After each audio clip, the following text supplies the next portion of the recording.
এই পথ যদি না শেষ হয় তবে কেমন হতো তুমি বলো তো। লেটস বন্ধুরা, চলো একবার দেখে নেওয়া যাক আমাদের এই রাস্তার অবস্থা।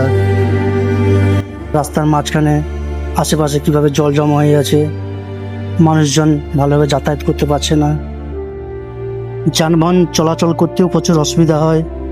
এই রাস্তাটি পুরো আমাদের পঞ্চায়েত অফিস পর্যন্ত এইভাবে খারাপ অবস্থায় পড়ে রয়েছে। जनता माफ नहीं करेगी।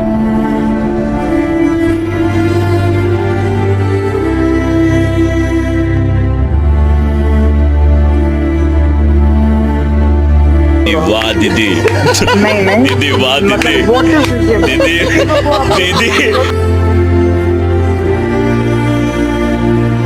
भाई ये क्या है? देखा आपने लापरवाही का नतीजा है।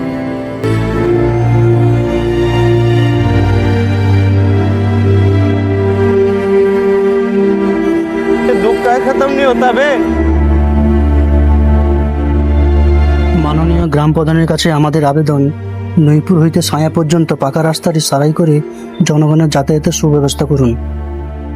সো বন্ধুরা, আমার এই ছোট্ট ব্লগের মাধ্যমে আমাদের রাস্তার পরিকাঠামোটাকে তুলে ধরলাম।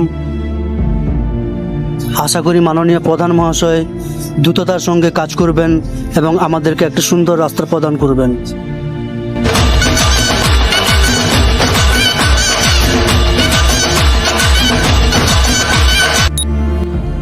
इतना सुकून।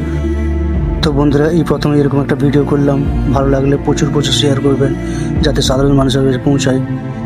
লাইক করবেন, ফলো করবেন। ভালো থাকবেন, সুস্থ থাকবেন।